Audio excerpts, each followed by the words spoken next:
101 Review.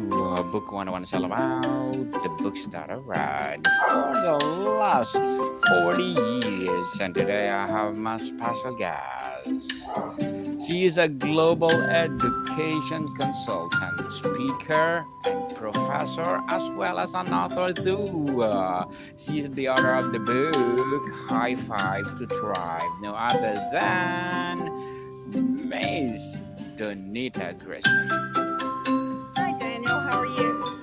I'm fabulous Miss Donita. And can you please introduce more about yourself? Yes, I can. So, I am a professor at the University of Central Florida. I work with pre service teachers who are wanting to teach, and I teach them how to teach English to speakers of other languages. So, that's my daytime job. And I also train teachers nationally and internationally. And I'm just going to kind of jump right in there because what I've noticed as I've been out training teachers, um, they are getting really stressed out about so many things that they have to do, and the the landscape of education right now. Teachers are leaving. We're having problems with teacher retention, so I had to step back for a moment. And my partners, Dr. Vicki Couchner and Debbie Simoes, as you can see in the picture there, we decided that we needed to do something to help teachers with their wellness and self-care because they don't know how to manage all the things that they're responsible to do and themselves and the well-being of their children. So that is how the book High Five to Thrive was born. And Dr. Kelchner, she is an educator, counselor educator, and of course, I am an educator. All three of us have been teachers, so this is why our audience became teachers. And so that's a little bit about me, Reader's Digest version. Reader's Digest version, indeed. And Miss Donita Grissom, thank you so much for sharing your knowledge and wisdom today. And hoping for more and more empowering hi-fi books to come. So Yes. tell us what inspired you to write this book. The need for teachers to be able to work with their children, give the children the things that they need to learn. It's proven in research that if a teacher shows up and she has a comfortable, safe environment in the classroom, students are going to learn better. And let's face it, that's what all school districts want. They want their students to succeed. But the teachers have a lot of responsibility, and more is being placed on them. I mean, right now the funding is very questionable about how they're going to even get professional development. So this is the reason that we wrote this book. And we came up with 5 proven practices. They're proven practices, and we decided, high five. Let's get a high five. High five to me represents celebrating, you know. But there's some things that we can do for ourselves as humans. So this book is focused towards educators. The stories in it are about for educators, but the practices are for humans. So we Yes. plan to write more books for other audiences, but we are connecting first with teachers because the need is great. You know, think about it. Every profession, even you, Daniel, we didn't get where we are without teachers. Yes. So we're very important people, and we need to we need to come together and connect. And as a matter of fact, that is one of our chapters that Debbie Simoes contributed a lot to, and it's about connecting and the importance of connections. Research also tells us that people who connect are happier people. They Definitely. Yes, and when you connect with people, you our bodies have this way of giving us, I call it the happy juice, the dopamine and all the nice hormones. So whenever we are connecting in the right way, we are we're going to produce more. 2 are better than 1. So that's one of the practices we delve really deeply into, is the making those connections. And ever since COVID, all of us had feelings of isolation, right? even Yes. even if we were people who like to connect. um, I know I probably gained about 25 or 30 pounds, because I was lonely, right? It's gone now. I Yes. lost it. It's gone. But It's good.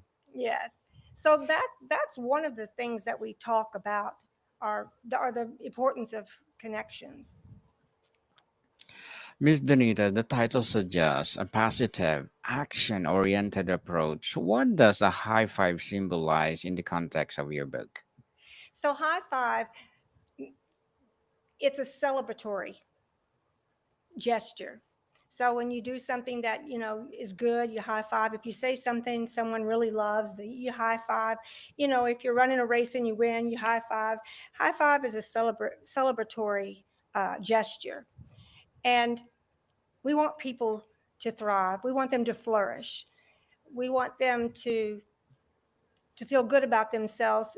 But let me just say this: the things we talk about in this book, they are real, and they're things that we have to work at. It's about how to develop habits, how to raise our hope levels. And I would love to talk about more about that in a few moments, because two of the chapters I wrote, that's what it's about. It's about hope. But we want to be realistic, because if you have people that tell you, hey, I have this self-help book, and you know once you read my self-help book, all your troubles go away. Well, if you hear that, you better run the other way, because that's not true. We want to be realistic about practices. And so the things that we're talking about, it's always a choice. It's always a choice to make a step to help ourselves. But when you think about your why, why do you need to make a change? Why do you need to develop something within yourself? When you think about that why always to me comes first, and then the how. And so if it's okay, I would like to tell you a little bit more about hope, because hope is weaved all through this book. But what we've learned in the last several years working with teachers is that they do not know exactly what hope means. So a lot of people think hope is just like a wish, and wishing's good. A lot of great things can start from a wish, but wishing is not hope. To have hope, real impactful hope in your life, it's made of three components. You have a goal or a problem. So anybody out there not have problems? Well, if you're out there, I'd like to meet you, because I think most of us have problems, right? Yes. And we can turn those problems into possibilities and into goals. And so that's not just wishful thinking. It's like, wow, you mean we can really work towards making this come true? But it doesn't instantaneously happen. It happens first of all to recognize, notice, and make a choice. So in our book, we have a hope action plan, and we give all sorts of ways to do that, to make those wishes become goals, those problems become goals, and then how do we work through that goal? So that's one component of hope, but that's not all. How are we going to solve that problem or reach that goal? Those are the strategies. That's the how. And a lot of people have a lot of goals in mind, but they don't have so many strategies. And sometimes they need help. So that's where the connections come in. We can ask people, we call them our hope agents, people who've been there and done that. And we ask them to help us, break down that goal into little bitty goals. And let's meet those one little step at a time. Help me make these strategies, because I don't have any. I don't know what to do. I want to do it, but I don't know how. And then the final component of hope, we call it's the agency factor, but it's really, really has a lot of little components which make it big. Okay, let me explain that. It's our motivating factor. It's our mindset. If you don't believe you can do something, well, you probably won't. We all have that inner critic inside of us. You're not good enough. You'll never amount to anything. Oh, you're so silly. Why do you even try? I mean, you know those kind of thoughts. I mean, I've had them. So Yes. that You have to have the right mindset. So we have a lot of strategies in our book that help people with, we call it flipping the script. When you get those hope hacking thoughts, we call them, we want to change that and flip it to a hopeful thought, because all of our actions in life, Daniel, start from thoughts. Definitely. Yes. So, but I want to say something real quick. Go ahead, Miss. You probably heard about toxic positivity, but if you haven't, let me explain what that is, because that's not what we're talking about in the book. But I don't want anyone out there to mistake what I'm talking about, because hope theory is, uh, it comes from positive psychology, and positive things are good. But toxic positivity, it's like pretending that an obstacle or a problem doesn't exist. Like, you may have a fever of 103, but a toxic positive uh, mindset would be, I'm just going to pretend it's not here and then it'll go away. Well, that's not true. So in hope theory, what we talk about is you've got to really recognize what is that problem? What is that goal? And then you use cognitive thinking to create the strategies. Now, some of you may think, well, I'm not very smart. Well, guess what? To raise hope levels, it has nothing to do with your intelligence, your IQ. Isn't that exciting? And for us Yes. poor teachers out there, having high hope levels doesn't depend on your income. So that's always a good one. I like that one. I And it like does, it too. yeah, and it doesn't matter how old you are. You can raise your hope levels. We can measure hope. We measure hope. And it can rise, it could fall. There's times in our life where we have something that happens and your hope's going to fall, but that's just situational. Okay? Hope can be taught and it can be learned.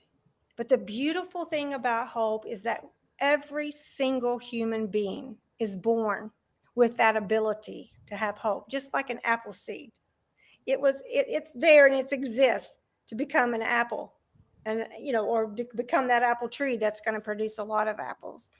So hope agents, people that have higher hope, they're out there and they can help us and they can walk along with us. Now, that's not a component of hope, but that's something that Best Questers, that's our company, Debbie and Vicki and I, we really advocate having people to help you to make those connections. There's just so many benefits of all of those things. And Miss Donita, we salute you for that. Thank you. Yes, Thank for you so much. empowering people all over Thank you. the world. And who is the intended audience for High Five to Thrive? It's educators, not just Mm, teachers, because yes. principals are struggling right now. We call it occupational fatigue. They're getting the heat for all the problems, you know, and superintendents, all leaders, counselors, even. I was at a conference last week in Nashville, and I talked to some counselors, and we were talking about my book. And actually, the whole conference was about people who are trying to help educators, which was really wonderful to me. But this overwhelm, it's really huge in the field of education. So that's our intended audience for this particular version of High Five to Thrive. But I do want to say that if anyone picks up the book and they pick it up for maybe their child's teacher for the year next year, maybe they want to read it first, because Yes. these strategies will help anyone. Anyone can read it. It's just the stories are based on teachers. We want to connect. So we want to connect with the people who we've been there and done that, basically. And so we're all teachers. We're all educators. Definitely. Miss Donita, your title, or you choose a bold, uplifting title. How do you decide on High Five to Thrive, and how does it reflect about your philosophy? Okay. We wanted to illustrate, I guess you would say, the celebratory factor of goals achieved. Goal Okay, achieved, goal yes. achievement, problem solved, um, things that we never thought we could do, but you can. So it's kind of like the ribbon at the end of a race, and you run through that race. It's like that. So, and then the high five is just that action, as I talked about, that gesture after someone does something really cool, or really wonderful. So that's how we chose. But believe me, it took us a while to think about it. But some of those things in life that are going to be really meaningful, they just sort of they come to you. And that's what happened, where they just came to us as we were talking about and brainstorming how we were going to put this book together. It's like we we don't want this to be something sad. We want people to be happy, and like, I want that. I want to be thriving in my life. I want to Yes, flourish, yes, you know so that's why. definitely. Empowering Miss Donita. How does High Five Tribe address setbacks or failures? And advice do you give for staying resilient? So that is a really good question, because having high hope levels does not mean that you're not going to have obstacles. So, what we tell people is, when you have an obstacle or when you're hindered, you need to stop, and you need to sort of look at what's happening, look at the things you've tried, and then you need to maybe call a friend, maybe call that hope agent, and consider one of two or three things. Maybe there's other strategies that you need to think about and try. And maybe you need a re-goal. That's what hope theory would suggest. Maybe this goal needs to be, you need to think about it and maybe change it a little bit, because if it's not working. But that doesn't mean you're a failure. Okay? And if you stop and do nothing, you'll get nothing. If you don't choose to put one of these practices into place, then you'll get nowhere. And actually, that can be a sign of hopelessness, being paralyzed. However, when we get up and we try, and we make connections, we put these strategies into place, we run into obstacles, we try again, we reframe the goal. Sometimes you just have to say, okay, I'm going to put this down, I'm going to try something else. But it doesn't mean you're a failure. But if you do keep trying, you are going to have success in life. You will. And it will become more of a wish. Your dreams will come true. Definitely. Your dreams will come true. Just believe within yourself. That's right. And Miss Donita, as a global education consultant, speaker, professor, as well as an author, what are your short term and long term goals? Oh, well, my short term goals are to get out there and just get in front of as many teachers, educators, counselors, people that I can, so I can spread seeds of hope around the world. And my long-term goals are basically the same. However, um, I want to continue writing more of these books for more of the audiences, because right now in our whole world, people are hopeless for a lot of reasons. And I want to take the things that I've learned. And by the way, Daniel, I learned these things from the lowest point of my life. So this is personal to me.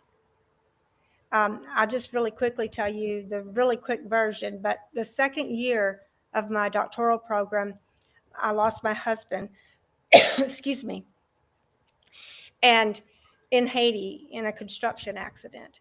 And I was doing my study with Haitian people, but it was for a different reason than hope. I didn't know anything about hope at that point. I was getting my cognate, they call it, in social work counseling, because as an ESOL teacher, I taught children from all over the world how to speak English in my classroom. And they came to me with a lot of trauma and a lot of problems. And I felt like I wasn't able to help them as well as I wish I could. So this is why I pursued my doctoral program anyway. So I went to my professor after this happened, after I went back to school, and I explained everything to her, and she looked at me and she said, "Well, you know, you can't measure trauma right now with the Haitian population that you have, but you can measure hope." I didn't know what she meant, but of course I burst into tears. And ever since then, that was 2012, I've been studying, reading. I did my dissertation on hope theory, writing, speaking all over the world. I've been to Pakistan, Vietnam, just different countries. Worked with teachers in Russia, Vietnam, just lots of places about hope. And so that tells me, well, let me tell you one more thing, if you don't mind. Go ahead, man. Now, when people call me to come to visit their schools or do webinars or workshops, keynote speeches, I'll say, "Oh, well, which ESOL strategy would you like for me to talk about?" Because that's what I do at UCF. And they say, "No, no, no, no. We want you to talk about hope theory. We need to know how to help our teachers, and our teachers need to know how to help our children." So that was a long story to tell you my long-term goals, but I thought it was important for the audience to know that it's more than just an ideal for me. It's a passion because it changed my life. I like to say hope found me. And I want to be able to give what I know and what I've experienced to anyone that I come across. But right now I'm coming across more teachers than anyone. Good luck to your goals, Miss Donita. And what will be your piece of advice for those people out there want to be, of course, like you? Never give up. Don't ever give up. Don't throw in the towel. If there's something that you want to do, do it. You're never too old. I got my doctoral degree in my 50s, and I'm living my dream right now. I'm 68. Never give up. Never give up. Never Yes. give up. Keep trying. If something doesn't work, try something else. And make the choice to say yes to yourself. Yes to the things that you if you read the book, that some of the things here that we suggest, there's other books, there's other people out there that are, you know, talking to people about how to help themselves. Say yes and Yes. work the plan. Definitely. Try and try and try until you succeed. Yeah. People don't give up. And thank you for that advice, Miss Donita. And can you please recommend a book that influenced your journey? Oh, yes. That's easy. It's Making Hope Happen by the late Dr. Shane Lopez. He changed my life when I was going through that time I told you about. Um, he published a book called Making Hope Happen, and it changed everything for me. And I even contacted him, and he was a wonderful person, and he agreed to be on my dissertation committee.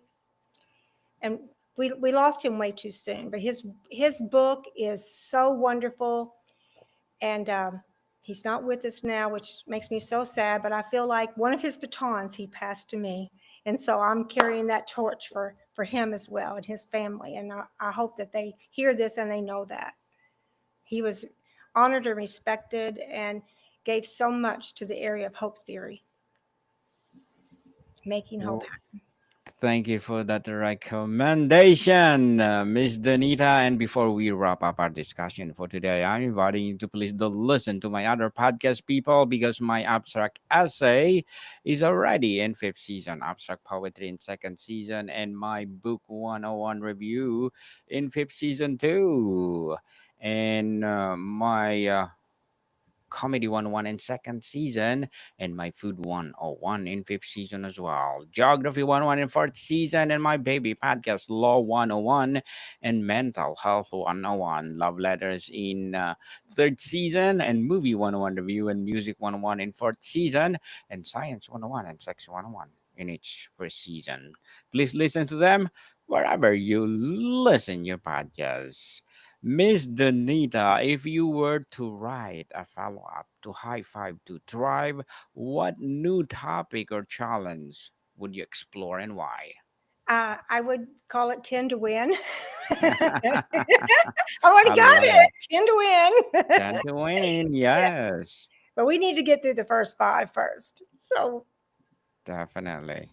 So, Miss Donita, thank you so much for sharing your knowledge and wisdom to the world. Pleasure. So, can you please invite our listeners to support your book, your advocacy, or any projects that you're doing right now? Yes, so I would love for everyone there to get their copy of How to Thrive. It's available in book, this paperback here, at Amazon.com. Barnes and Noble has the ebook and the copy here. So, Yes. and we also do workshops for school districts, PTAs, conferences. Our next one is called Stay in a Thrive. So it's a 70s thing. We like to have fun, and we're going to be doing some of the things that we have in our book. So give me a call. I think you're going to put my information up there. Yes, definitely. Thank you. Please do come over, Miss Donita, if you will publish the second book or the follow-up of this Yes, book. we'll do it. Yes, people, let's support. Yes, let's support Miss Donita Grissom because if you support her, for sure, more and more empowering books like this to come, more and more empowering advocacy to come. So, Miss Donita, thank you so much for your time. Thank you for having me, Daniel. It's been my pleasure. More to come, people. See you soon.